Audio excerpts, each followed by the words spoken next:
प्रभु यीशु मसीह के मधुर और मीठे नाम में आज दिनांक 2 फरवरी दिन बुधवार को हम आप सबका स्वागत करते हैं। आज के दिन के लिए जो वचन है वो लिया गया है निर्गमन की पुस्तक उसका 30 अध्याय उसका 31 पद। वचन इस प्रकार से कहता है, और इस्राएलियों को मेरी यह आज्ञा सुनाना कि वह तेल तुम्हारी पीढ़ी पीढ़ी में मेरे लिए पवित्र अभिषेक का तेल होगा।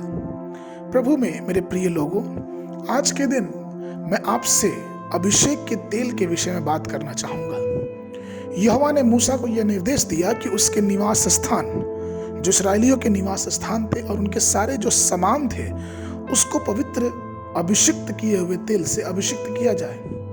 यह निर्देश जो था यह इस बात से संबंध रखता था कि जब अभिषेक का तेल इन सारे सामानों पे लगाया जाएगा तो यह एक छुटकारे का प्रतीक था। जो चीजें पुरानी थी उससे अलग हटके अब ये चीजें साधारण नहीं रही, लेकिन परमेश्वर के अभिषेक से, परमेश्वर की अभिषेक किए हुए तेल से ये अभिषिक्त हो गई। अब ये चीजें साधारण नहीं रही और इसलिए परमेश्वर ने मूसा को यह आदेश दिया, यह निर्देश दिया कि तुम अपने सारे पीढ़ी से पीढ़ी तक के लोगों को यह अभिषेक का तेल के बारे में बताओगे।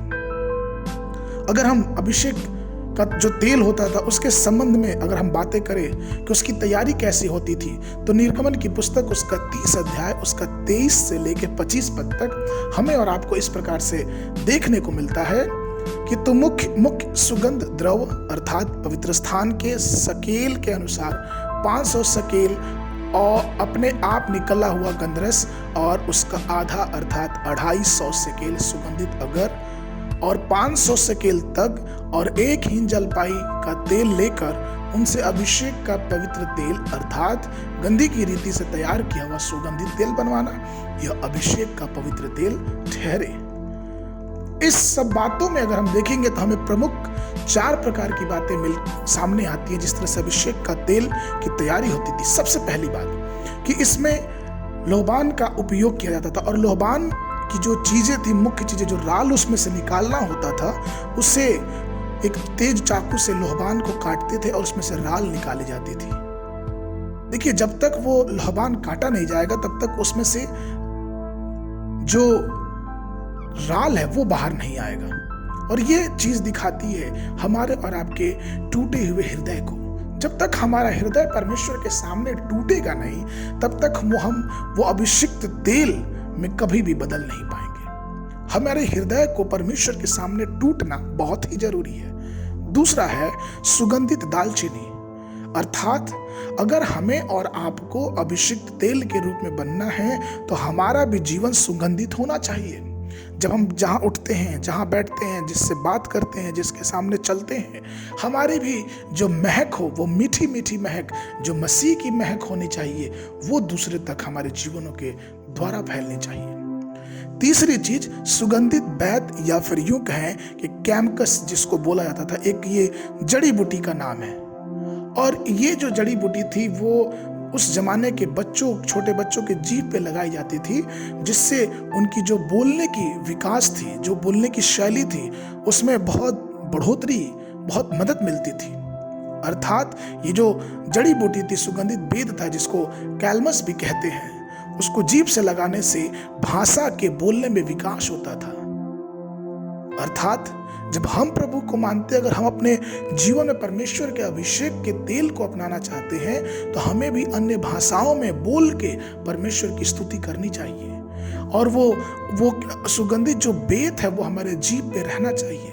परमेश्वर की आत्मा हमारे जीभ पे रहनी चाहिए।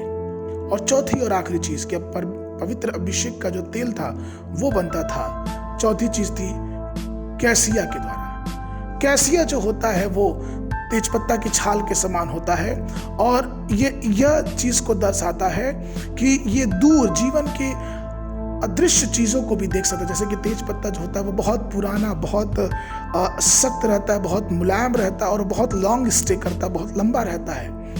और इससे हमको ये पता चलता है कि ये जो आवश्यकता है ये जीवन के अदृश्य जो चीजें थी उसके तरफ भी लेके जाती हैं। तो प्रभु मेरे प्रिय लोगों, इन 4 सामग्रियों को मिला के उसके बाद इसमें जैतून का तेल मिलाया जाता था।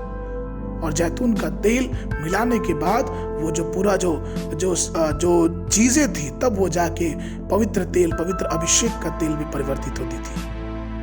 परमेश्वर के लोगों, आइए हम अपने आप को उस अभिषेक किए हुए तेल के लिए तैयार करें। पवित्र आत्मा को अपने जीवन में निरंतर काम करने दें और उसको अपने जीवन में आने दें, जिससे हमारा और आपके जीवन का एक उद्धार हो सके और हम परमेश्वर के अभिषेक को अपने जीवन में भरपूरी से पा सके।